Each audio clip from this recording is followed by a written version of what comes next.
We talked about genetic diversity, saving genetic diversity for so many years, and that's an abstract concept. You can't really describe what genetic diversity is. You can, but people don't really understand it until they can see it and they can taste it.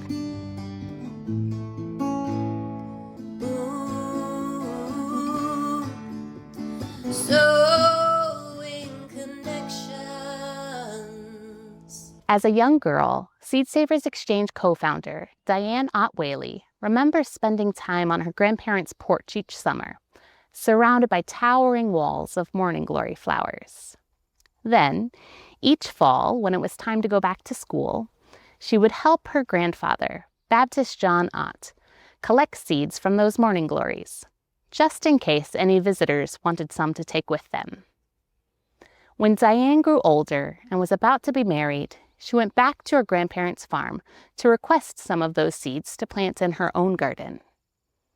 Her grandfather gave her a little pillbox full of his treasured morning glory seeds, as well as a handful of German pink tomato seeds. He told her that her great-grandparents had brought seeds of both varieties with them to the U.S. when they immigrated from Bavaria in the 1880s. Sadly, her grandfather passed away shortly after giving her those family heirloom seeds, and Diane began to worry what would happen to them if something happened to her or her garden, since she was the only one growing them. These seeds that were so important to her and to her family suddenly felt vulnerable and fragile. Realizing that seed varieties cannot be preserved by one family alone, Diane and her then-husband, Kent Whealy, invited other gardeners to share their own family heirloom varieties with one another and help safeguard each other's seeds for future generations. Preserving seed diversity, they understood, takes a community. In 1975, that community of 29 gardeners became part of the very first seed exchange list published by Diane and Kent, and it's only grown from there. In fact, we still offer this seed exchange, which we now simply call the Exchange. And in 2026, 316 listers are sharing more than 13,000 varieties of seeds. As more and more families entrusted Seed Savers Exchange with their treasured varieties, Diane and Kent realized they needed a permanent home for the burgeoning collection. These seeds were living. They couldn't be tucked away on a shelf to be preserved. They needed to be grown and renewed to remain viable. They needed a farm. That search eventually led Diane and Kent back to Northeast Iowa, to Heritage Farm, the home of Seed Savers Exchange. In this video recording, originally released in 2022, Diane shares the story of how Heritage Farm came to be not only a place to grow seeds, but also a space where people can see, taste, and experience the incredible diversity those seeds represent. Here's Diane Ott Whealy. We had our seed collection in Missouri. People were generous in sending us their family seeds. And then we realized, oh, we have a living collection of seeds that people have entrusted us to maintain. So we started thinking about becoming land-based. We decided to come back to Decorah so we could grow our collection out. And by that time, we had thousands of tomatoes and beans and peppers that needed to be renewed. So we rented land here in Decorah at the 4-H camp. And we realized when people came to see our gardens that, you know, we talked about genetic diversity, saving genetic diversity for so many years, and that's an abstract concept. You can't really describe what genetic diversity is. You can, but people don't really understand it until they can see it and they can taste it. So we thought, well, let's try to find a farm in Northeast Iowa. So we put this ad in the paper, like wanted 50 acres. We had our list of criteria that probably sounded like we wanted paradise. Ray and Joanne Pritchard called us and said they had a property. So we went out to see it, and not only was it perfect, it was better than perfect. We wanted a barn. Well, we have this barn. We wanted a beautiful setting. We have this setting. We wanted pines, and there's a stream, and it had everything that we thought would showcase our gardens. So needless to say, We bought the farm. It was 56 acres. So we're here, we have the house, and it's just lovely. And then we realized the pine woods right above us. A gentleman came to our door one night and he said, I own the pine woods. I'm going through a divorce and I need to sell it. And here are the options. I have it surveyed, we could log it, and here's what the money I would get for logging. My son thinks we should break it up and make it into a residential area. Here's what I could get with that if we broke that up into lots. Or we could sell it to you. And of course he knew us, and like, how could we let that happen after we got the 56 acres? So we worked with him to get the pine woods. So we added that onto the property. Then we added on a place for our orchard and the limestone valley in the back. So that was lovely. It was like, an opportunity to protect something forever, and we're a nonprofit organization. Anytime that we work to buy the land, it's been put in the nonprofit setting, so it'll never be developed, always be used for what we were using it for here. And it is paradise to me. I just think that there aren't many places like this, because we have white pines, we have oaks, we have savannas, we have, it's just, incredible.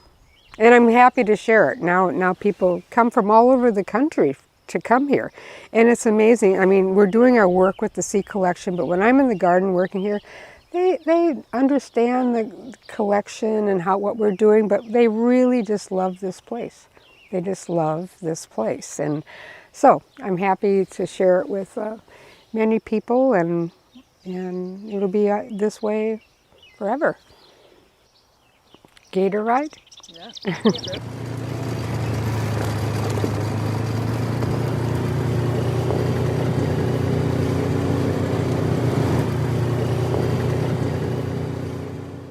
So then we come here, and this would have been the end of Seed Savers property. And Kent and I, every night we'd walk down after dinner in the summer and stand right here, and we think, wow, this has to be the most beautiful spot in the country. And what was going to happen to this? I mean, when we first looked at this was all one. Our beautiful white part cattle weren't in the valley, but so it was just this massive amount of green and quiet, and the only thing that we'd ever hear is a blue heron coming in quietly at the end of the day. So we just thought, wow, this is a real special place. Then when we learned that it was going to be for sale and broken up into 10 different parcels, we were like, this can't happen, we just got to get this land. So we began our quest to purchase Twin Valley Farms. Yeah.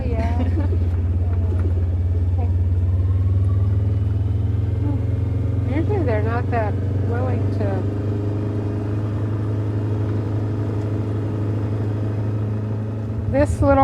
What's left of that little granary, her name it was the Meyer family, and I interviewed her once because she lived down here with 5 kids, and she said their road went down the valley, and she said everybody thinks it's so romantic and so beautiful to live down here, but it wasn't. It was snow, and we'd be snowed in for days. I was sitting up on top of the chute, and there I was surrounded by cows. There was deer down across from the pond. Yeah. Light snow, and a bald eagle flying overhead. I know, it's got everything. Just gorgeous. Couldn't believe where I was at. Still can't believe where Yeah, I know.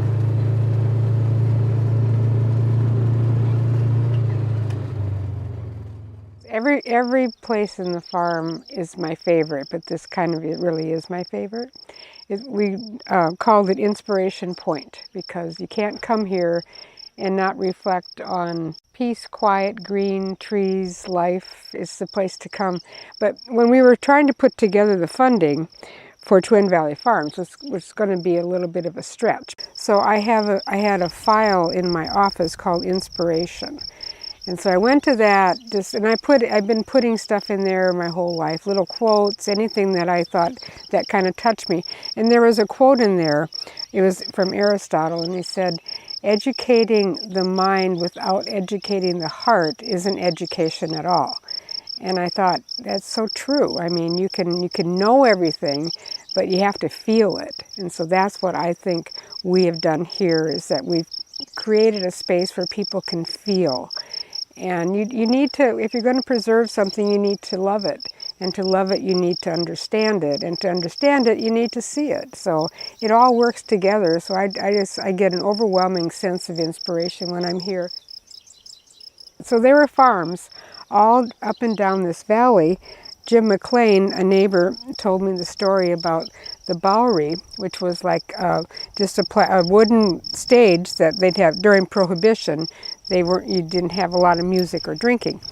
And he said the Bowery was set up right across the street from that road right there. So that was set up there, and they'd have a contest to see who could make the best moonshine.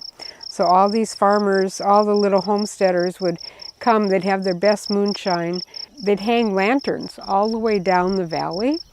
And they went to the dance because they knew they were going to need the lanterns to guide their way home. But he said, quite honestly, most of them didn't make it home. They just all kind of, slept down there. So I visualize this. I can feel, that community of the homesteaders all walking down with picnics and their home brew, going to a Bowery for the dance, and then just, celebrating their little neighborhood community. So I always feel that when I'm up here. And now, of course, it's changed. There's just foundations left of the houses. But at one time, everybody loved this land. And you can still see remnants of apple trees or rhubarb patches or lilacs that, they had around their homestead. So it's sort of to celebrate a life once lived that, we can still remember up here. So we have Canoe Creek on that side. This side, I'm so pleased, we called that spring Pine Spring Creek, because originally Heritage Farm was called Pine Spring Farm. Colonel Taylor named it that because of all the pines, and then there was a big spring there as well. So that was one thing I was most proud of, and Jim was with us when we did all this, but they had the biggest spring was a pond right behind the barn. And so every year, it was nice to have the pond, but it was starting to grow a lot of algae. The spring wasn't strong enough to keep bubbling through all the topsoil that washed in. So we decided to take the pond out, which was kind of a big deal. And so we drained it for a year, just gradually drained it. And then the spring was reborn. We were there when we opened it up, and it got to run down its own little course again, which enabled us to have trout in the stream. And the pond kept the water warm, so the fish weren't thriving. They needed cold water, pure water, so we had both. So then we introduced the native brook trout to the stream, and so now we have the Pine Spring Creek and Canoe Creek merging right down there, and then it goes down to the Upper Iowa. Beaver Dam right over here. So that's Canoe Creek.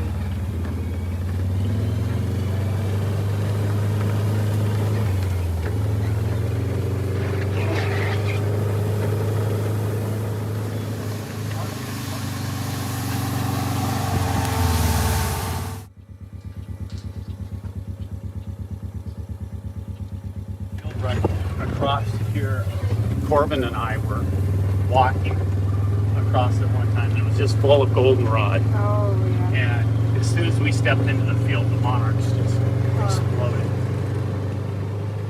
I had the best time today sharing Heritage Farm and Twin Valley Farms with everybody. I don't get out that often anymore to see everything, and it just is a good reminder of why this was important in our life and important for our organization. Just seeing the bobolinks and the white part grazing in the valley and the Canoe Creek, and just knowing that we did the right thing.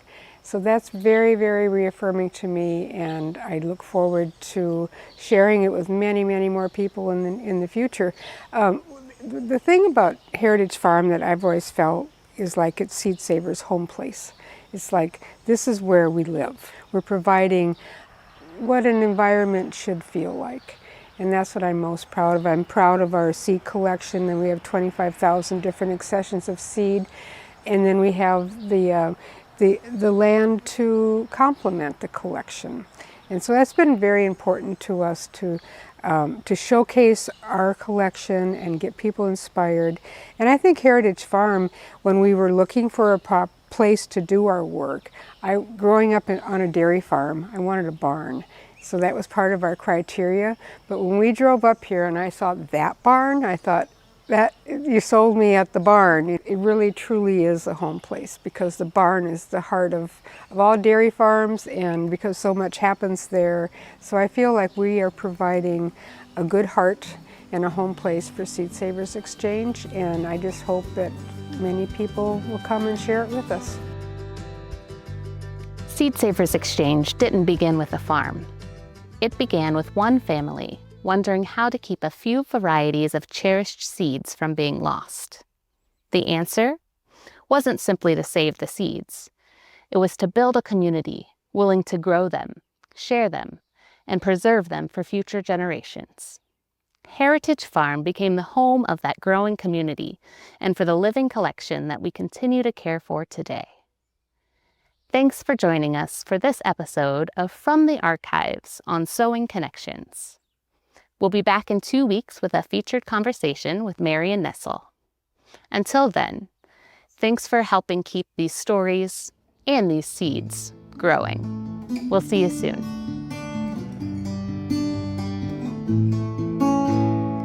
There's no wing in growth.